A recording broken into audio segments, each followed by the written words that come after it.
Hello. How's everyone doing? Excellent.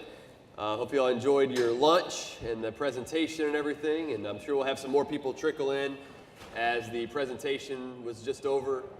So momentarily we'll probably have more people here. We've got several things on the tables and in the chairs, so you can be sure to take those with you and read them. There's also Rich States, Poor States up here that Jonathan Williams from ALEC has brought. If there happens to be some, if these don't fill up and they don't take one, please grab one there. You also can find those online. What was the website? richstatespoorstates.org. richstatespoorstates.org. So that's the one. So thank you for being here. My name is Dr. Vance Ginn. I'm the director of the Center for Economic Prosperity and also the senior economist at the Texas Public Policy Foundation. It's an honor to be here with you today and to have this great group of panelists for a good discussion on how do we rein in government spending. Do we need to rein in government spending? And so looking forward to a lively discussion. We're going to have a conversation-style discussion here today and have it more free-flowing. And I'd like to highlight our Texas Prosperity Promise, which is what the Texas Public Policy Foundation's big push kind of campaign is going into next session. We have 5 major issues, one of those being property tax reform. We also have on government accountability, but a big one is on restraining government spending, passing conservative budgets, things of that nature. You can find more information about that on TexasProsperityPromise.com. Let's jump right into it. I want to introduce each one of the panelists, and then we can get into our discussion today. Senator Kelly Hancock was first elected to the Texas Senate in 2012, previously served 3 terms in the Texas House of Representatives, began his work on this issue as a Texas House member and filed key spending cap legislation in the Senate during the 84th, 85th regular, and even the 85th special session, successfully ushering the bills through the Senate on each occasion. In addition to his role as a member of Senate Finance, Transportation, and Natural Resources and Economic Development Committees, Senator Hancock currently serves the chairman of the Senate Committee on Business and Commerce. Please help me welcome Senator Hancock. And to his left, your right, however you want to look at it, Representative Mike Schofield. And he's in his 2nd term in the Texas House of Representatives, previously served for 11 years as an advisor to Governor Rick Perry, was named the Freshman Legislator of the Year by his House colleagues for his work during the 2015 legislative session, and he was also named as Greatest Conservative by the Texas Conservative Coalition.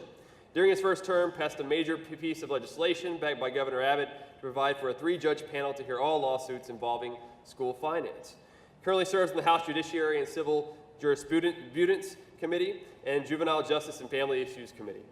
Currently senior counsel at the law firm of Hoover Slavacek, LLC. Please help me welcome Representative Mike Schofield. And finally, down on everyone's far left, Jonathan Williams. He's Chief Economist and Vice President for Center for State Fiscal Reform at the American Legislative Exchange Council, where he works with state policymakers, congressional leaders, and members of the private sector to develop fiscal policy solutions for the states. He co-authors the Rich States, Poor States, ALEC Laffer Economic State Competitiveness Index with Reagan economists Dr. Arthur Laffer and Stephen Moore. Prior to joining ALEC, served as staff economist at the nonpartisan Tax Foundation, authoring numerous tax policy studies. His work has appeared in many publications, including Wall Street Journal, Forbes, Investor's Business Daily, and many more, and has done also a lot of work on spending limits in general, and will give us a good perspective on what's been happening in other states. So please help me welcome Jonathan Williams. Thank you. So I'm really looking forward to this discussion today. I know Senator Hancock, Representative Schofield, we've talked about this several times, and we had a great discussion last year as well. There's been some progress that's been made. Just for a quick overview, we have in our Constitution a state spending limit where spending or the appropriations can't grow by more than the state's economy. And the way that we've defined that in statute is that the growth in the state's economy will be measured by personal income growth on a biennial basis, right? And in order to go above that, you have to have a majority vote by both chambers in order to bust that cap. So we do have a constitutional spending limit in Texas, which is already a great step. And the question is do we need to strengthen it in some way, and how should we strengthen it? And so I'd like to give each panelist about 3 to 5 minutes to kind of give their opening remarks, and then we can kind of go from there. So thank you all for being here. And Senator Hancock, I'll turn it over to you. Yeah, and thank you. I appreciate it, and we've worked together on this issue. I would say what we have in place is a good step and not a great step. You see, what we have in place takes the premise of, as you as business owners and as our economy grows, as people become more efficient and more effective at what they're doing, in other words, the economy is growing at a faster rate than, let's say, population and inflation, right? In other words, faster than your income, faster than our population is growing, that because of your efficiency, we as government should become less efficient, right? And so if the economy is outpacing population and inflation, that means you're becoming more efficient in your job and growing the economy. You're growing at a faster rate than people's incomes are increasing. You're becoming more efficient and effective. And therefore, as government, our job in that, under this plan that we have currently, is that it's okay for us to become less efficient because you're more efficient, and therefore you can help us pay for our lack of efficiency. And to me, I got a little problem with that. Because as a business owner, to be candid, I see that.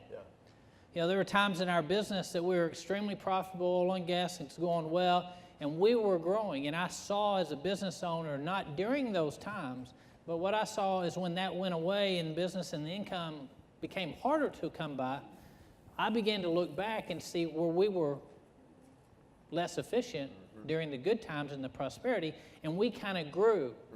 Well, as a business owner, you have the opportunity there when it all retracts to correct those things in the past and learn from them so you don't do them again. In government, we don't have that. And so what happens if we grow at the rate of the economy rather than people's ability to pay for the income, for the government we're growing, then what has to happen when the economy retracts, which it does from time to time, then we've got to go find more of your monies to help pay for our inefficiencies.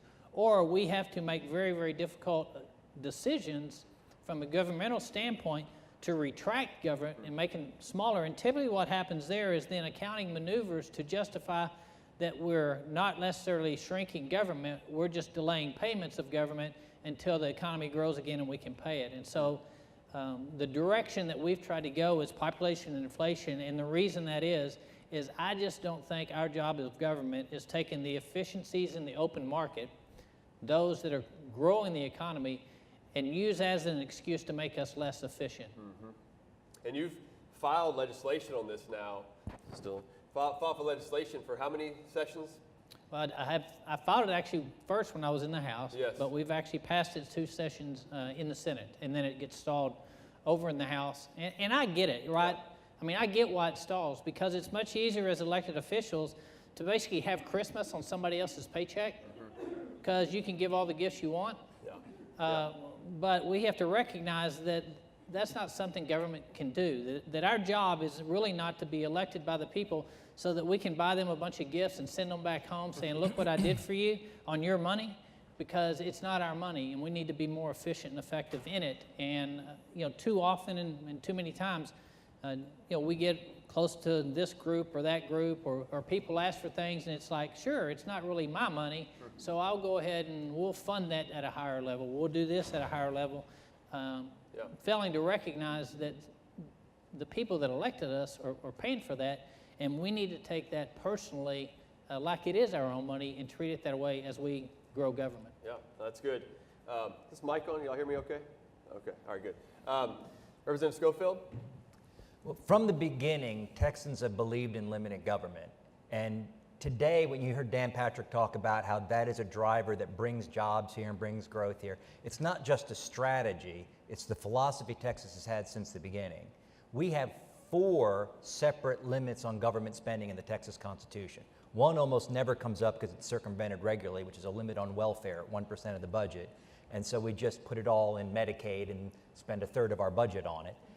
But we also have another one, which is the limit on Texas, the state's bonded indebtedness. So of course, all the bonded indebtedness gets pushed down to the local level. We kind of avoid that one.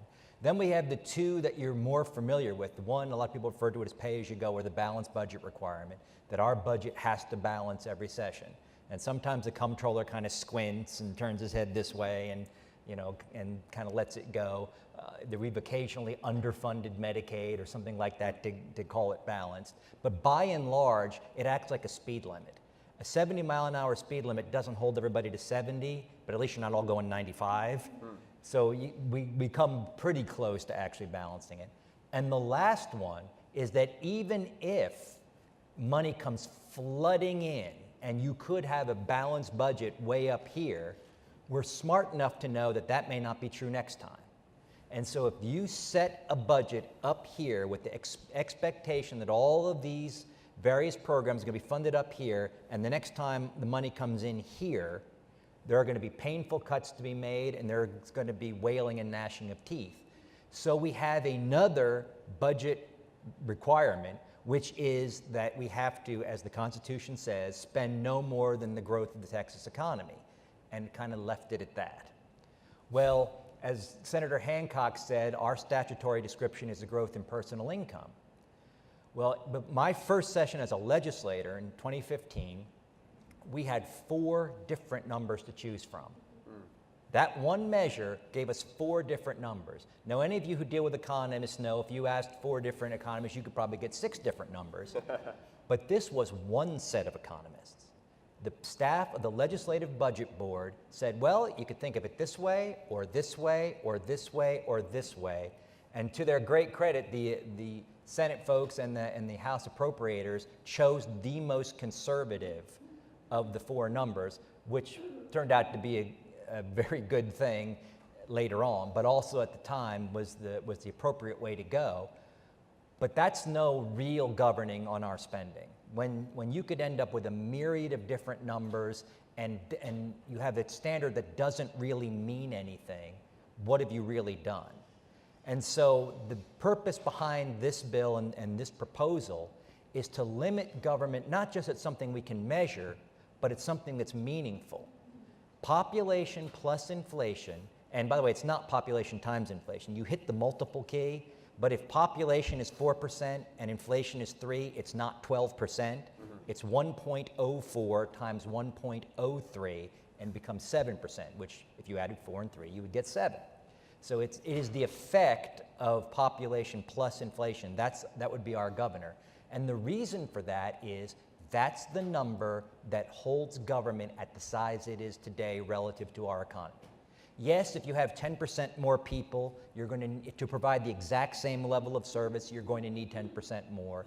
If you have a 3% inflation, providing the exact same government costs you 3% more.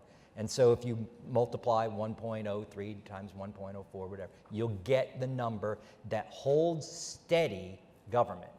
The folks who are fighting against this want government to grow compared to your ability to pay, compared to the size of the economy. They want government to take up more and more and more of Texas's wealth, which would totally defeat every advantage we have over every other state and would fundamentally differ with the Texas philosophy. And so the purpose behind this proposal is to give us a hard measure and to give us a measure that really means what we're trying to do, which is keep government at this level. Now, folks will say, well, over a course of time, we might have more needs for education. We might have more needs for this. That's why you have a legislature. Over time, the needs of the state may change. The priorities of the state may change. We no longer have any inspectors of tanning and hides because we don't need them anymore. We don't need to budget for them.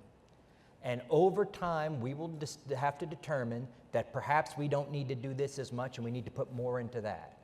And quite frankly, at some point, we're going to have to understand that we can't pay everybody's medical bills. And that state government is designed to do those public things that we can't individually do. If you were each responsible for the portion of the road in front of your house, there's no way we'd have any roads. We wouldn't have any public schools if each one of you were responsible for the 3 bricks that it would take to build the school to educate your child. So we do those things as a community. But it is not government's function to pay people's individual medical bills, to pay their individual grocery bills, which would be next, to pay their individual rents and mortgages. That not only robs those individuals of ability to run their own lives and to provide for themselves, but it is completely impossible for government to do. At this point, the medical portion of our economy is up to what, 23, 24%. Government cannot take enough extra money out of what you earn to pay for 23 or 24% of the economy. It is not possible, and it's not going to work long term.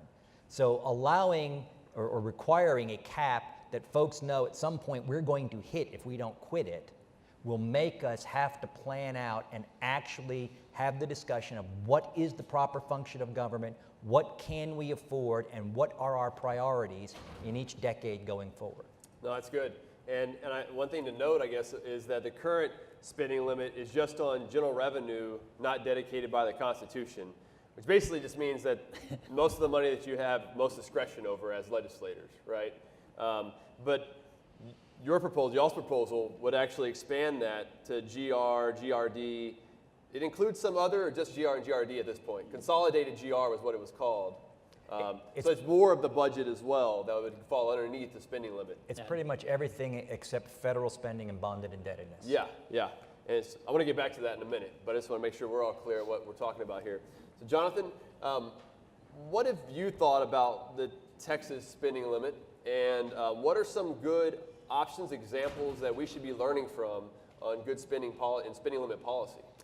Well, first of all, greetings from the land of make-believe, Washington, D.C., where I came from. As President Reagan, the greatest president of my lifetime, used to say, Washington is an island surrounded by reality. So anytime I get a chance to get off of that island and into reality, I take the chance. And anybody who thinks I'm kidding about Washington being a land of make-believe, just see what they did with the budget deals that busted spending caps just in the last 24 hours or so, adding another $1 trillion to our national debt. So thanks for having me. It's been really a pleasure to work with Texas Public Policy Foundation and Vance, really to look at the ideas of how do you limit the growth of government, how do you protect the public sector or the private sector economy, and how do you keep Texas business climate strong. And I'm so glad to see our ALEC chair, Senator Hancock, to be part of this effort here, and look forward to working with you all going forward on this. This is, and I come from the purview of, I travel all 50 states working with our 2,000 ALEC legislators. We, for a good 20 years at ALEC, have strongly believed in this idea of allowing government to grow, but at a reasonable rate that's similar to the private sector, private economy. And I think the issues that you already have touched on are essential issues in how you define what that means. And getting to population and inflation is a very important piece. In fact, ALEC has maintained model policy on this idea, which Vance helped us craft and amend over the last couple of years to become even more effective. One of the pieces that I'd like to talk a little bit about today, which I'll at least pique your interest here for a moment, is the Colorado example with the Taxpayers' Bill of Rights, TABOR, that you may have heard of. And that just celebrated its 25th birthday, if you will, this last year after being approved by voters statewide on a constitutional initiative in Colorado. And it has been probably the thing that has kept Colorado in the game. We've seen this massive movement of migration. I know Lieutenant Governor Patrick was talking about that during lunch today. Texas has been a huge beneficiary, but also Colorado's been a big beneficiary of that from California and from other high-tax states. Refugees, if you will, looking for a better business environment or more economic opportunity. And one of the reasons why Colorado has been so successful at attracting new individuals and businesses is they've kept taxes low. They've really followed the playbook of rich states, poor states that we've talked about for the last decade. But how do you keep taxes low long term? Is at the state level, you only keep taxes low, and you only cut taxes by controlling spending and cutting spending. At the Washington, D.C. level, we just print more money, we blow spending caps, we don't balance budgets. In fact, for years, we didn't even have a budget in Washington, D.C. Of course, the state level, the rubber hits the road, and that is why your efforts are so essential. I'm glad to be here to talk about this today. Yeah, thank you. So we've asked others to join us today who maybe are going to be in opposition of the spending limits, and no one accepted, unfortunately. So maybe because you're already winning the battle. That's what I like to think. But at the same time, so I want to play a little bit of devil's advocate, so that way I can help lead the conversation as we go on. We're elected officials, you don't have to lead us much. That's true, I know, yeah. Yeah. And so the first way I think about this is, do we even have a spending problem? I mean, when This is the other side, right? Well, do we even have a spending? Do we have a spending problem? A little bit of me too. The last 2 sessions, the legislature has done a very good job of passing conservative budgets. At the Texas Public Policy Foundation, we've put out kind of guidelines on a conservative Texas budget as population growth and inflation. 2 sessions ago it was no more than 6.5%. The budget was below that. This time it was 4.5%. The budget was below that. That's been pretty dang good. And so the question is do we even have a spending problem? And so some research that I've done recently was look back to 0405 and look at the total budget, not just GR, GRD, or state funds, but the total budget. And when you look at the budget over time since 0405, we're about 17% above population growth plus inflation. So there is a spending problem. Now, where's that money going? And so I wanted to ask you all, where is the money going? And how can we make the case that this spending limit is needed such that we can get this passed, not only in the Senate, which you've done a great job, Senator, how can we also get this passed in the House and move this through so we can keep taxes low if there really is a problem? Well, I think you start with Colorado, right? I mean, one of the reasons, and I happen to serve on the Legislative Budget Board, and we did adopt a rate below this time. But you want to know why we did? Because we didn't have any money. You know, when you don't have any money, it's easy to adopt a low rate. So the reality is the Legislative Budget Board, as Mike was talking about, gave us 4 different numbers. I looked at those 4 different numbers and I went, we can't spend that. The lowest of the 4 numbers that the Legislative Budget Board gave us off of the economy, our current spending cap, right, was higher than the revenues that we knew we had coming in. So even at that, it took some effort and some working together with both the House and the Senate to say, look, we had to play outside the rules a little bit because they didn't give us a number that I wanted to adopt. And so we said, look, here's all the money we have. Give us one of those numbers. So to get the number, right, we had to get a number below our personal income numbers, which was actually a level at the actual revenues we had because the economy had fallen off, right? Oil and gas craters, the economy falls off, we have less to spend. So we had to actually work with Legislative Budget Board Director to say, hey, we need a lower number than the 4 you're going to give us. Otherwise, we adopt a higher number than actually revenues that we are going to have coming in. I was wondering how that worked out because I think their lowest was like 9 or 10%, and y'all's number was about 7.5%, which was closer to the projected population growth and inflation. Right. And I was wondering how that worked out. that took a couple of phone calls. Okay. and in order to get that worked out, and it was just recognizing the reality is of we don't have money to spend, we can't spend it. Let's adopt a rate more in line with the revenues that we have coming in. The problem, so that kind of tells. And then I follow up with that is that we did it. And so a lot of the times we hear on the spending cap is, oh, we can't do that, we can't do that, we can't do that. Well, we've done it twice. In fact, we did it below that number this time. And look, the people that are screaming that we're not spending enough money, if we'd have spent twice that, guess what would happen when I go home? Yeah, you're right. I mean, they're still screaming we didn't spend enough money. And so you can never spend enough of someone else's money. It's just the reality of it. You just can't spend enough of somebody else's money. And so the people that want you to spend more of somebody else's money are going to want you to spend more of somebody else's money. If it's at a low rate or if it's at a much higher rate, they're still going to scream the same thing. And so we look at Colorado, and the reason I really am behind this and pushing it is as conservatives may not always be in power. We're very, very fortunate that we have Governor Abbott. We're very, very fortunate that we have Lieutenant Governor Patrick because guess who appoints the Legislative Budget Board members like myself? Governor Patrick does. Therefore, you have leverage when you're going to these Legislative Budget Board meetings to adopt a low rate, which we have done and been successful, which makes it very difficult for people to push to spend more money than. But the reality is, Colorado is not conservative anymore. Far from it. But the reason they're growing economically is because of the conservative policies that were put in place long before Colorado flipped. My concern is not for keeping Kelly Hancock in office and doling out gifts to all of my friends on somebody else's dime. My concern as an elected official is Texas. Yeah.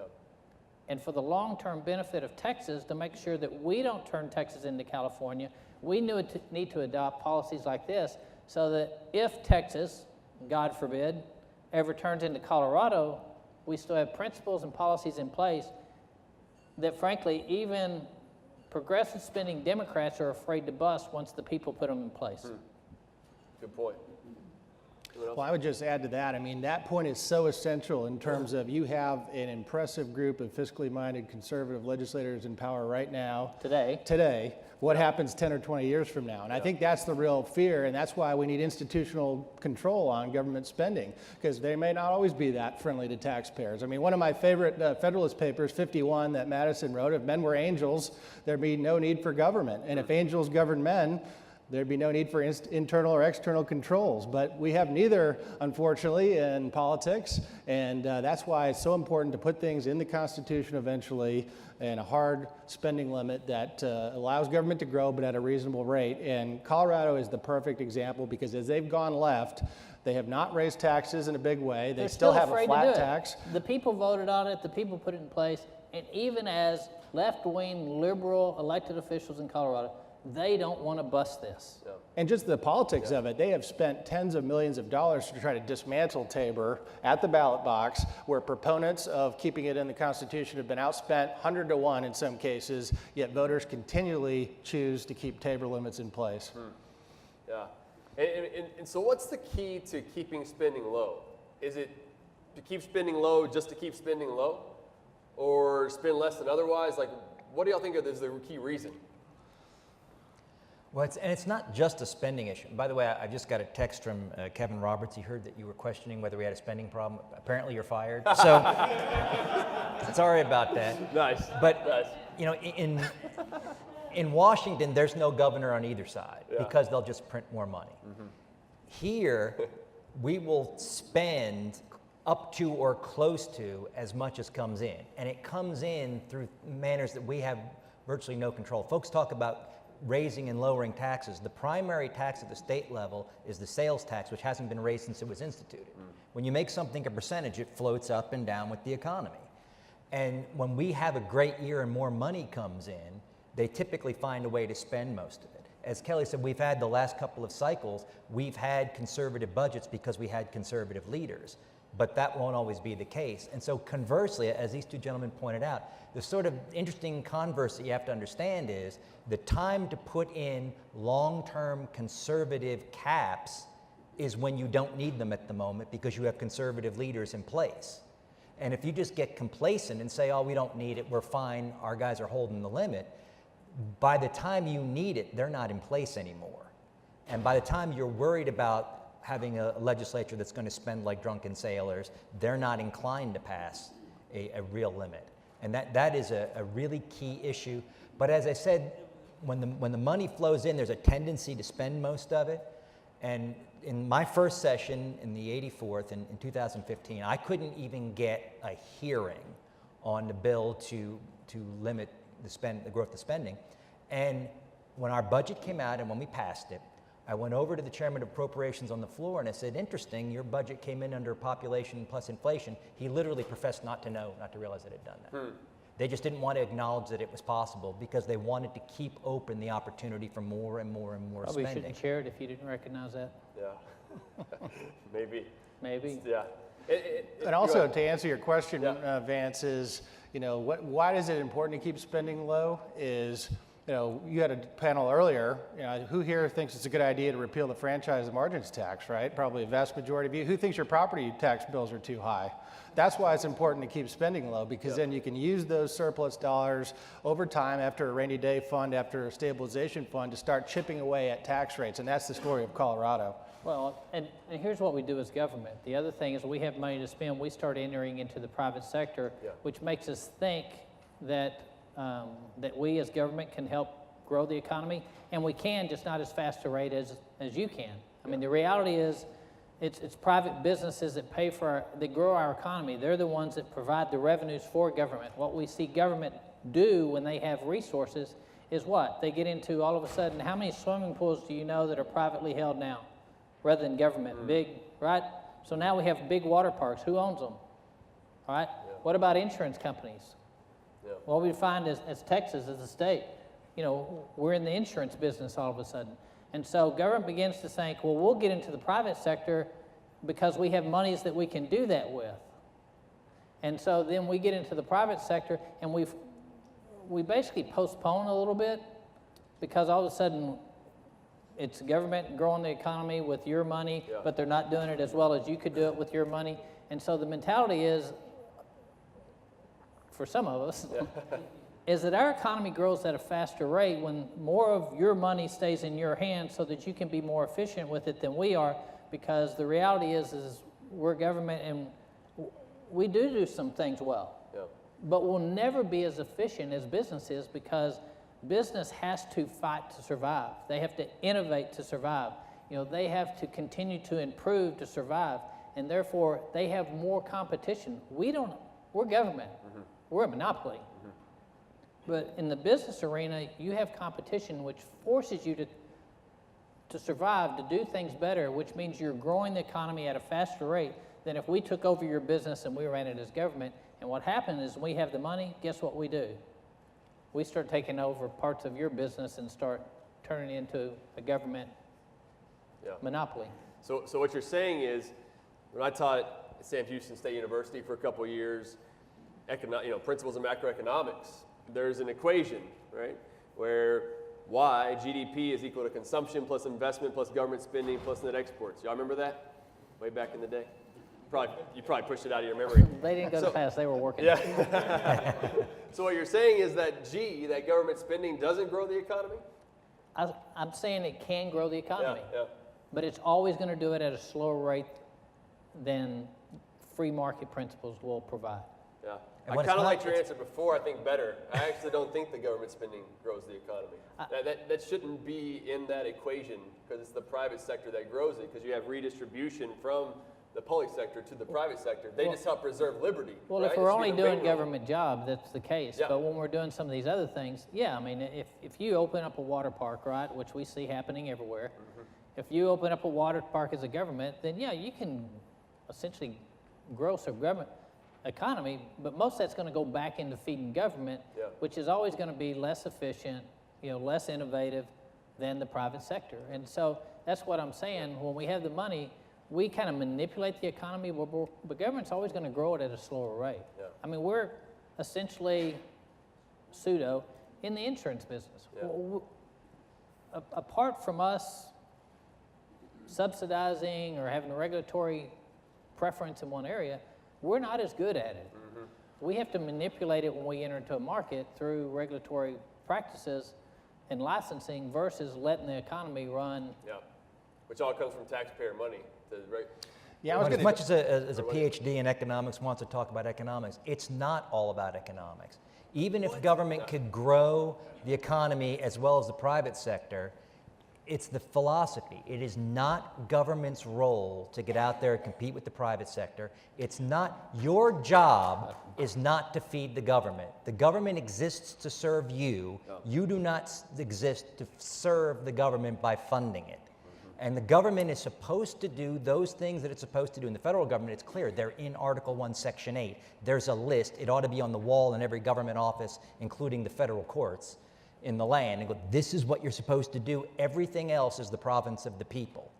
And that, irrespective of whether in the short term a government can goose the economy, the function of government is not to get out and compete with your business. Because when the government opens that water park, the guy next door who might have opened one of those bouncing things, well, the trampolines that my nieces love, isn't going to open it because he's going to get beat by the government that doesn't have to pay taxes, doesn't have to worry about whether it can make a go of it, because they will anyway. He's got to, he has to put investment in knowing whether he's going to survive. He's not going to compete with 2 or 3 government businesses, and nor should he have to. It's not government's function. Yeah, that point is really good, because when money's around, it's spent. And also, my philosophy of studying the 50 state capitals now is the states that are in full-time, that are full-time legislatures, they find out more things to do with that money. They find out government should be intruding into new areas of private sector business. exactly what you said. And it reminds me, one of my favorites, since we're talking about economists and economics here, one of my favorite economists, Thomas Sowell. Everybody like Thomas Sowell here? So Thomas Sowell's famous line was, the first law of economics is what? A scarcity of resources. But the first law of politics, however, is to ignore the first law of economics.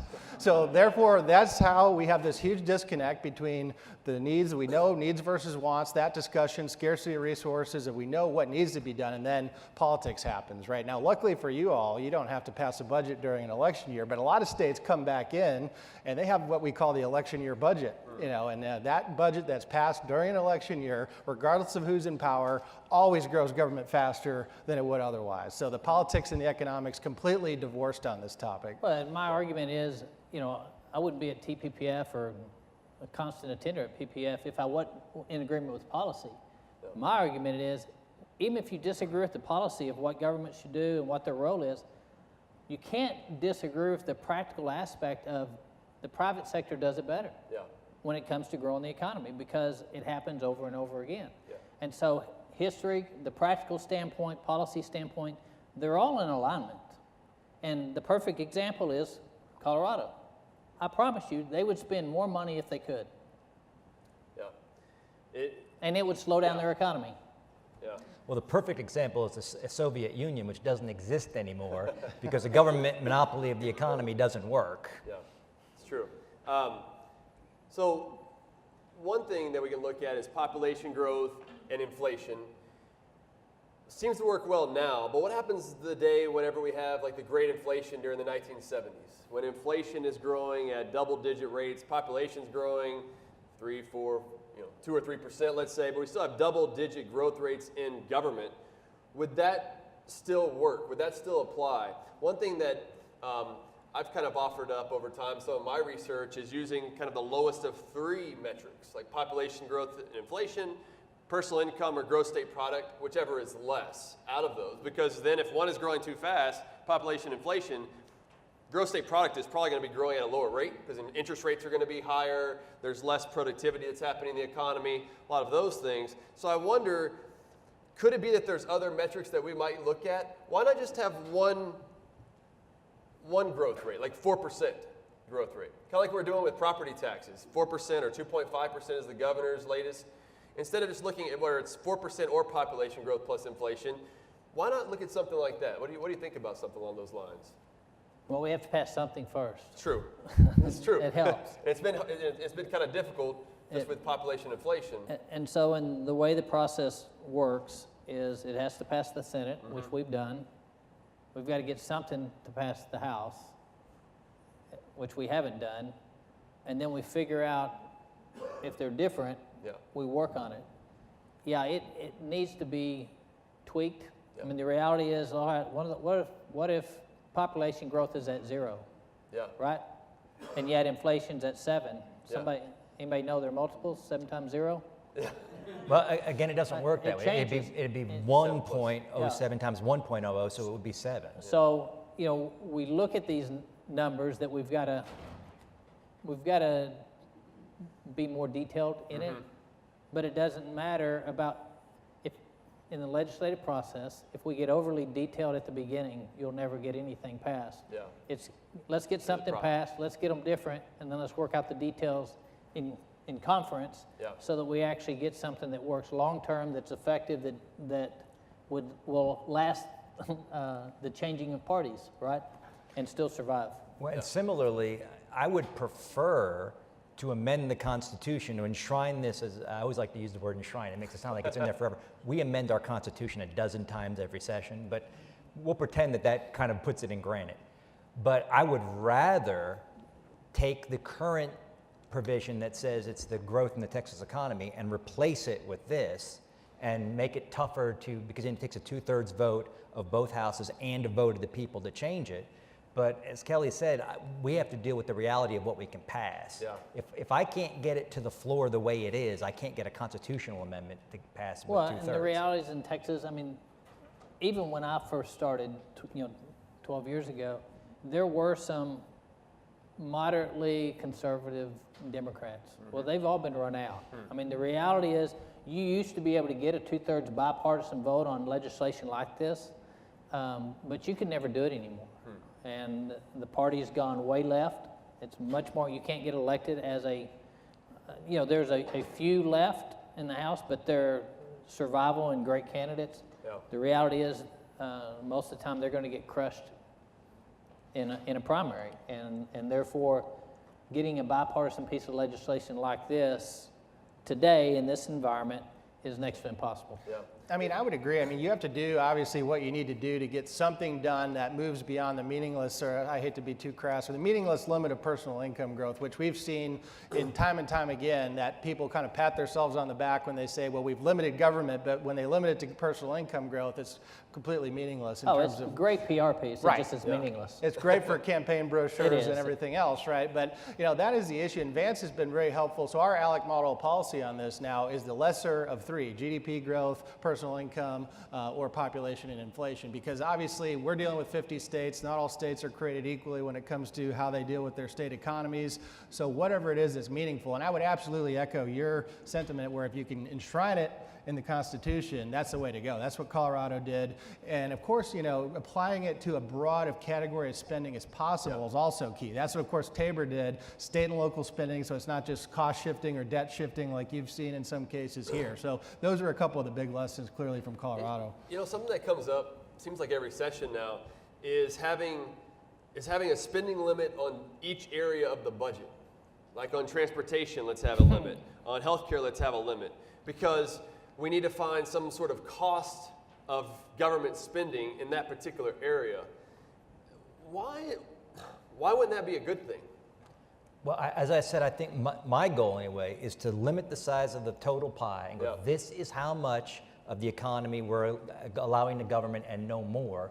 And the role of the legislature over the decades will be, as society changes, as the needs change, to allocate within that where we think is more important. 100 years ago, there was no budget but before World War II, but there was no state spending on schools.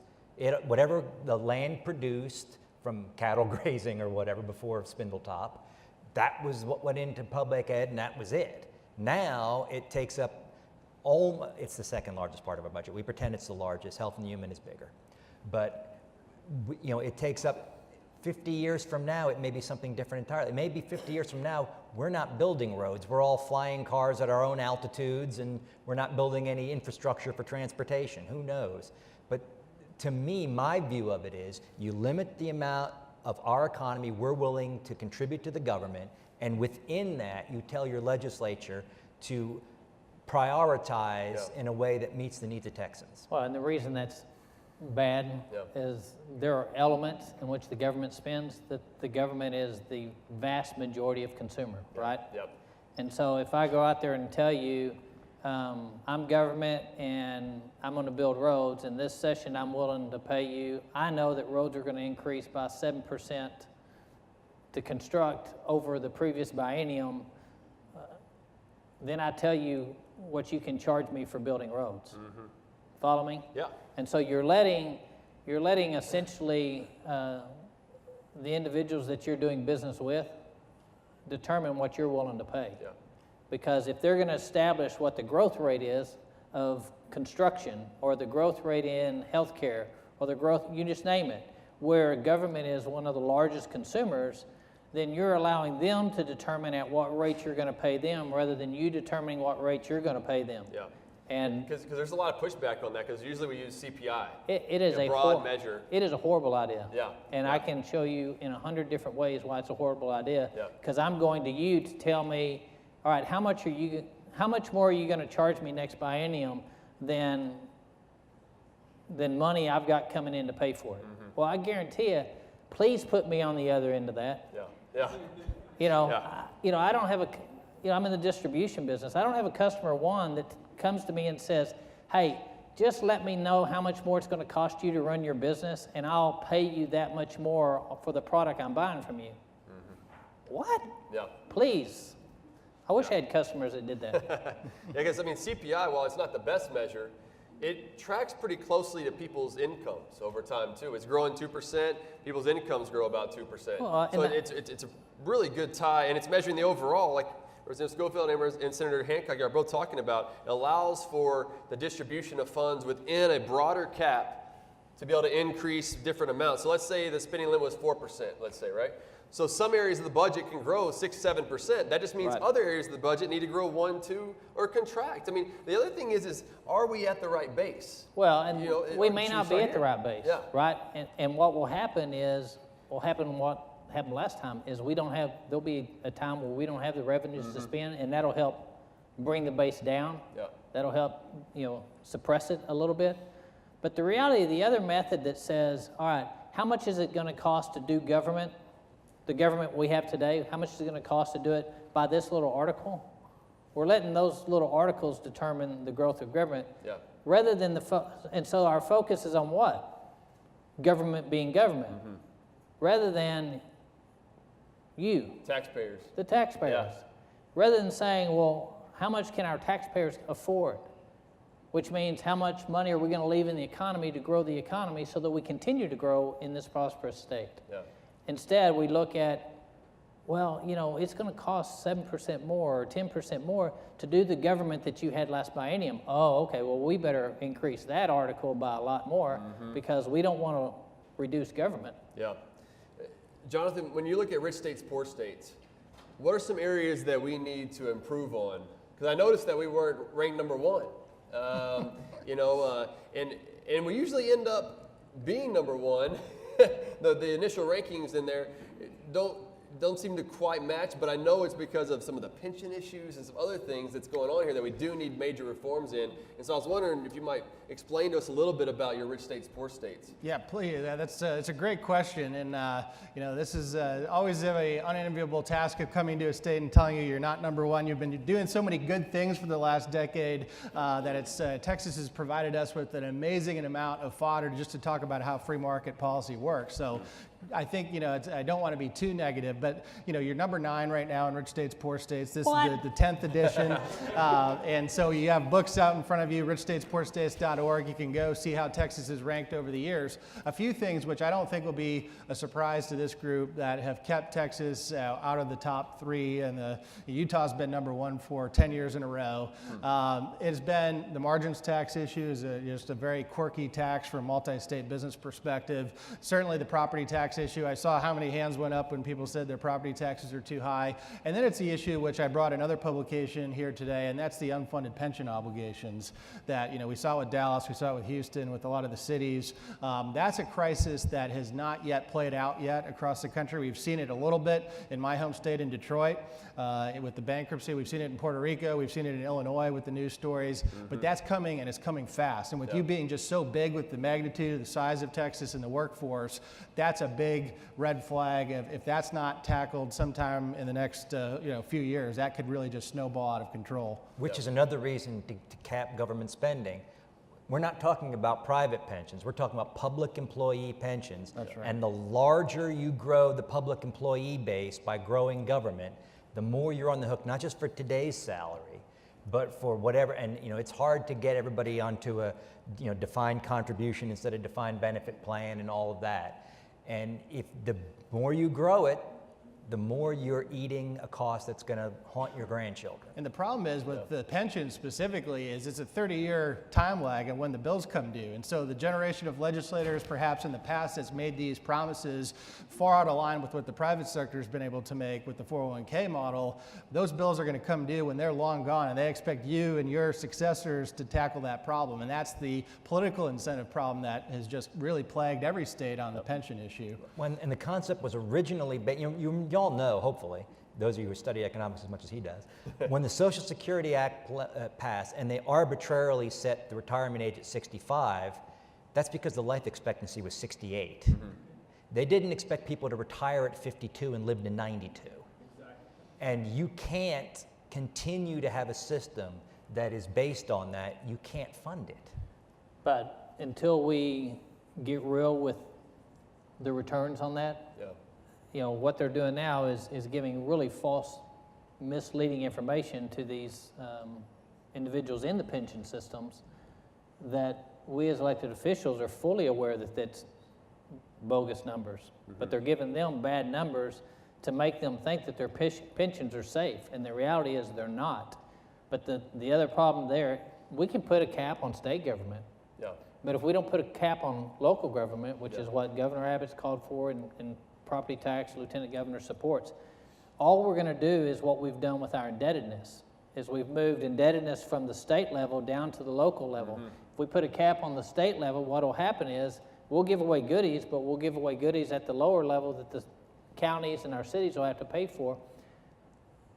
You've got to put the cap at both levels, which forces us as elected officials to do what every business owner has to do, is look at every expense they've got and prioritize those expenses and pay for what they've got to pay for, and limit what is differentiates between what's a need and what's a want. And we don't do that very well. Yeah, and I mean, the areas of the budget that continue to grow are, as we already said, healthcare has been number one. And I mean, how can we get control of healthcare spending though? Because a lot of it's tied to Medicaid and this federal matching assistance program. So there's almost an incentive to spend more on Medicaid because you get dollars from the federal government. Not as much in Texas as some other places, but that's the way that there's this kind of perverse incentive that's in place. How can we get control of some of those decisions and increase in spending? It's a train wreck. Yeah. I mean, the reality is government has gotten more involved in your health care than it ever should have. And we've gone so far down that road now that to even tweak on improving a part of health care, government then gets more involved in health care. And then that doesn't work completely, and so then government gets more involved in healthcare. The reality is government has more to do with your healthcare than you have to do with your healthcare. You think you just have a copay and that's all it costs. We don't even know what healthcare costs us anymore because the consumer of healthcare is government. And therefore government, and if I'm on the other side, right, I'm one of those providers of healthcare, whether it be an insurance company or any other type of provider in the healthcare arena, I know I'm dealing with government. Why do you think it goes up so much? Why do you think the cost of healthcare goes up so much? Because I can deal with government. Right. I'd rather deal with government than deal with you. You'll negotiate. Government just pays.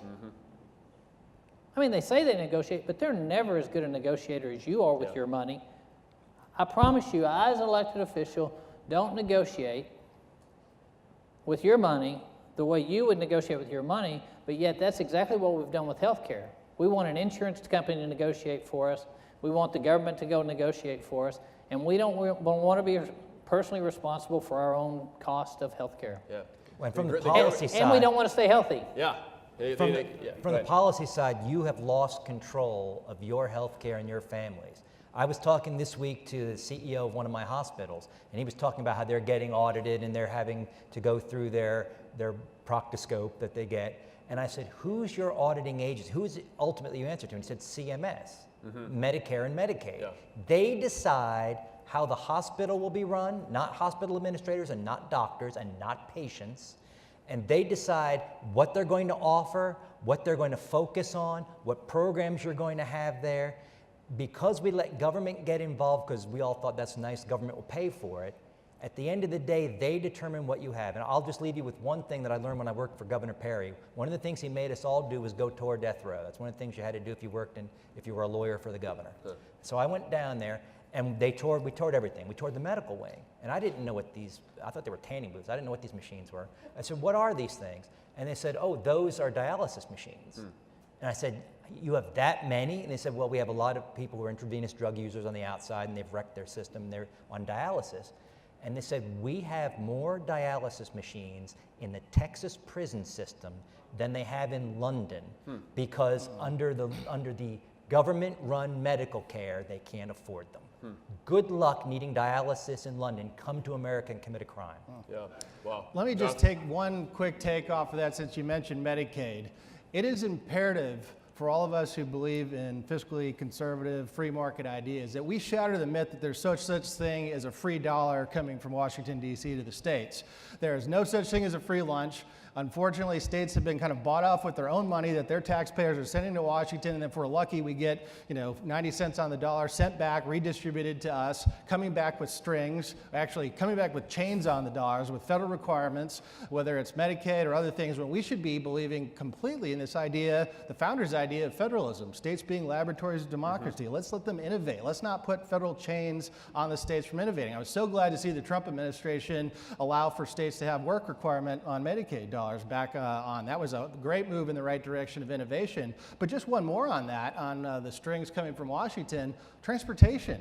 Yeah. We're getting dollars, we're being bribed with our own dollars, and then from dollar one of accepting federal transportation funding with the state project or a local project, they attach Davis-Bacon and prevailing wage requirements on those projects, raising the cost 20, 30, 40% of a lot of these projects. It is absolutely economic malpractice that we allow this to continue to happen. Yeah, this has been a great discussion. Just to kind of end it before we have Q&A, is that I think ultimately what we're talking about is how can we be more prosperous? Right? And if we look at how the they key, can be more now they can, yes, yeah. Us as taxpayers, and so how can we do that? By limiting government. That way we have more freedom, more liberty to do what we do best and what businesses do best. Be able to invest, hire workers, do all those things. And as we are able to live our lives and have more freedom, the key principles we have in the Texas Public Policy Foundation of free enterprise, liberty, and personal responsibility, that's the way you have more prosperity overall. To limit government and allow for taxes to be lower overall in the process. Texas model has been strong, right? Since December 2007, when the last national recession started, we've actually created 26% of all new jobs created across this great country, right? And some of those things are now going to D.C., and they are starting to cut taxes as well in the Tax Cuts and Jobs Act, which was great. They cut the corporate income tax from 35% to 21%. But they need to follow what the Texas model has also done, which is begin to slow down the growth rate of spending, which they're not doing, which is going to harm us in the process. And so as we're thinking about these things, that's why all three of them, we're honored to have this discussion, because they are really looking at what's really the role of government, how much should it grow over time, and that's what we must do each and every day as legislatures as us, as citizens, is to contact our representative, contact our senators, and let them know how much we care for whenever they're fiscally responsible. So at this point, I'd love to turn it over to the audience and have any Q&A. Please wait for the mic and make your comment in the form of a question. Have it as a question, all right? So thank you all. Right back here. And remember, if it's a tough question that actually requires knowing something, it's for Senator Hancock. There we go. Yes, I agree. Yes, sir. I'm going to direct this question Okay. to Mr. Williams and to the senator, Okay. because you two were the ones that talked about Tabor the most. But last year, Senate Bill 267, sponsored by Republican Senator Sonnenberg and enabled by Senate President Ken Grantham, passed. What's the lesson there? I think you're talking about a revenue increase. Was it for transportation? Is that the Senate bill? No, it's the hospital fee. Oh, the hospital fee, right.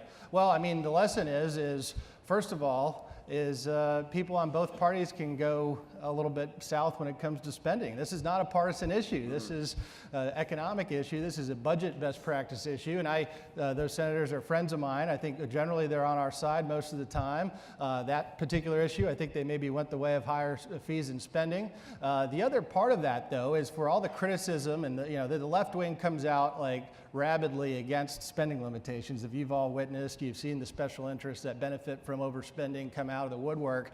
That happens with Tabor, right? And so one of the big criticisms that they always levy of Tabor is it's so inflexible, it's going to put the government in handcuffs and now not allow it to innovate and grow when it needs to grow.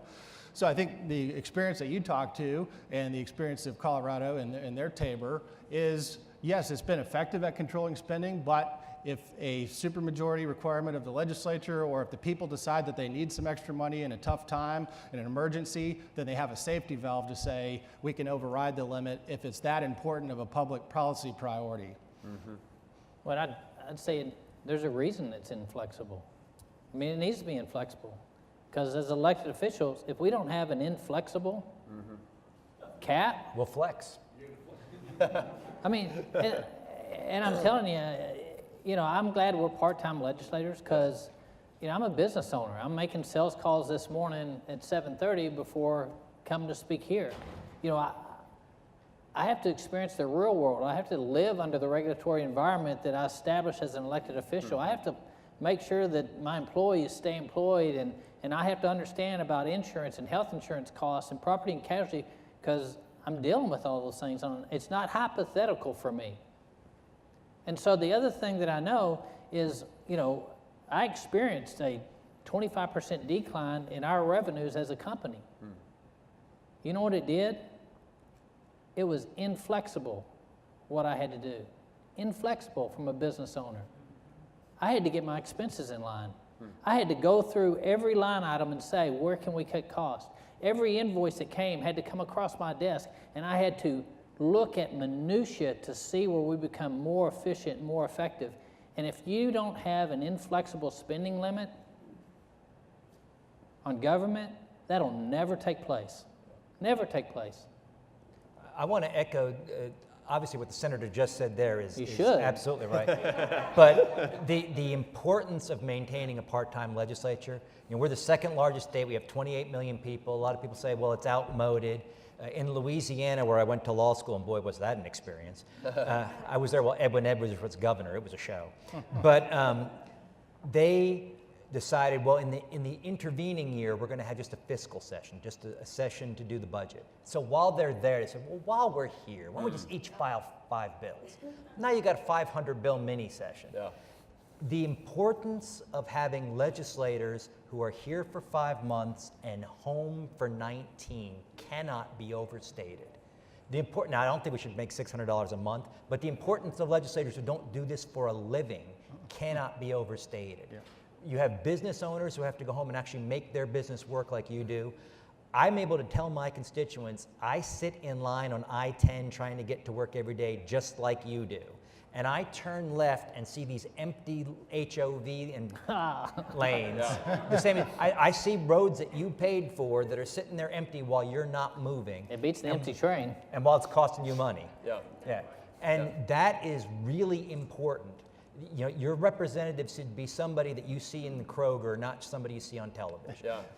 Some things never change. There's still Edwards is governor of Louisiana right now, by the way.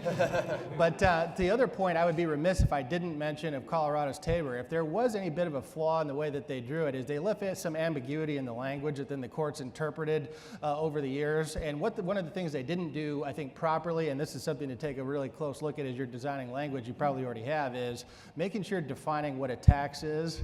Yeah. Versus a fee, because that definition, when Tabor was passed in 1992 originally, it's changed a lot since then. There's a lot of new different fees that have sprung up, and so clearly defining what a tax is versus a fee will help get around some of these issues with the enterprise and the hospital piece of it as well. Yeah. It was a tax, I think, back Okay. As a fee, yeah. Right. And two things to go along with y'all's bill that y'all been working on is broadening that base, because if it's GR not dedicated by the Constitution was under the current limit. So what was the incentive for a lot of legislators to do? Dedicate funds. Because then that puts it outside of the limit. And the other thing that y'all hit on too was that the growth rate, the projections that are done before the session that over the next 2 fiscal years is really done about 30 months in advance, right? It's over a 30-month period that we're really looking at. And so those projections, which y'all have done, I believe, was also look at past and projections. And I think that's also key to allow, I mean, I like to see it just passed, but I understand there's some political things there, but you know, you got to get it passed. You got to get the bill passed. But just looking at the past also makes it less flexible. Yeah, and the GRD's in there. I mean, the perfect example is transportation funding, right? Mm-hmm. That you add that, because the minute that we took transportation from a GR to GRD, I mean, there's $5 billion that would not have counted against this cap if we'd have just covered general revenue. Yeah. So what you don't want to do is we want to be inflexible again. Let's go back to that. We want it to be inflexible, that you don't get to play games with the numbers, that you move them from one account to the next just to avoid busting the cap. Transparency. Yes, sir. The lieutenant governor often talks about the state spending on education being 30 cents on the dollar. And a promise was made recently to have school spending studied. Where do we stand on that, and what's the opportunity to force school systems to focus on the expense side of the balance sheet. Well, where it is the School Finance Commission's meeting today. Yeah. Here in this city. I'm assuming somewhere in the Capitol. Yep. They don't tell me because they don't want me to be there. School finance is the most difficult question to fix, and the reason is simple. We are the most diverse state. And when people think of diversity, they think of racial diversity. That's one tiny component. We have people that live, my county has 4.5 million people in it. Right? There are governors that have to get fewer votes than my county judge. Loving County has 88 people. Our Constitution, for very sound reasons, requires uniform treatment of everything. You have a one-size-fits-all jacket that has to fit, the 400-pound guy and the 65-pound kid. It doesn't work. Can we do something like actually doing tiers, where you have to be treated equally within your tier for your size of your school, your population density? Conceivably, but the problem is the same as it is with the one-size-fits-all, which is right now, if we do a new system, Kelly and Tarrant County and myself and Harris, we're likely to both agree that it looks good or it looks bad, whereas somebody in a more rural county is going to have the reverse view. Well, if you do tiers, it might work within those tiers, and it may work better for each tier than it would if you did an overall system, but then tier 1 starts going, did tier 4 get a better deal than we got? And then tier 3 starts going, wait a minute, these two at the end might get a better deal than those of us in the middle.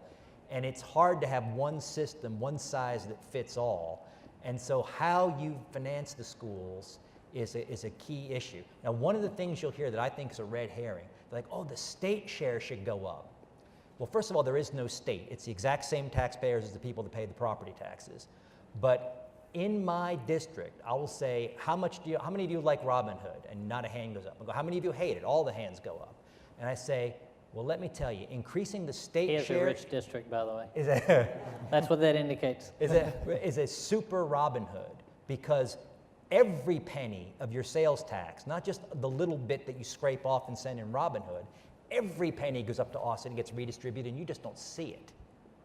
So if you think your money ought to stay in your schools, the idea of just having the state spend more as a panacea, maybe the state share should be higher than it is now, Well, but just that that's a panacea is not But Mike, correct. the state share was equal, right? It was back. At one point. We bought down 50 cents. That disappeared the second year, actually. So there was a drop partial drop for 1 year. So that was 06. It was the second Yes. year. Yes. So we were equal. Here's what happens. Your tax rate stays the same, and your property values go up at twice the rate of, inflation, right? So we grow government according to inflation, but your property values are going.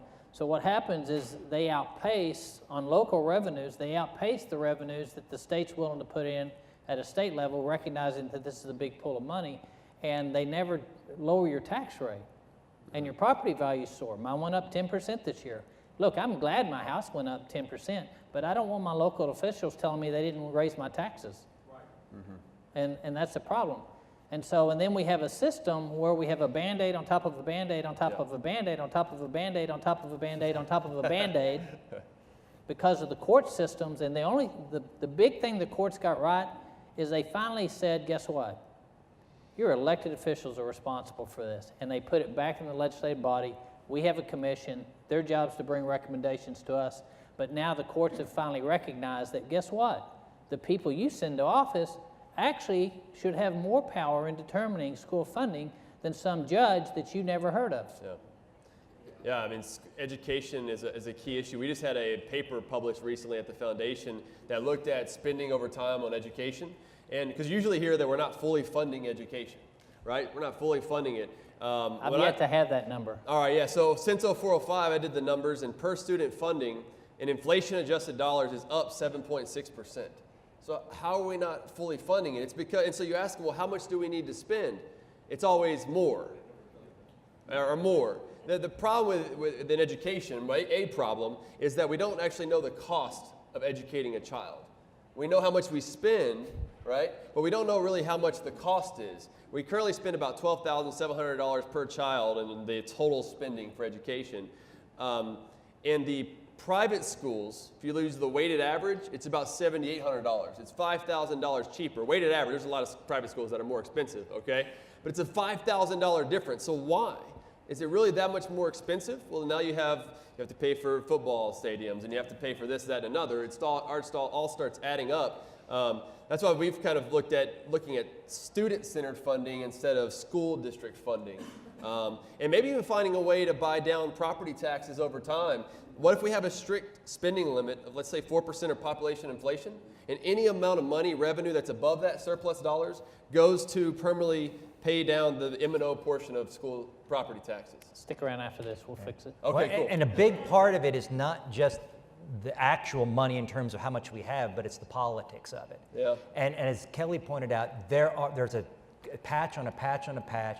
When I was working for the governor, we had a guy who was about to retire who was a school finance guy, and the governor said, you better sit down with him before all of his knowledge goes out the door.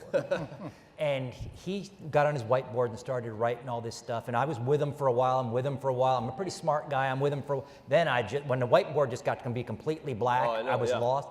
So he realized it, and he stopped for a second. And this is back in '05, so it's in the days where we still had some paper.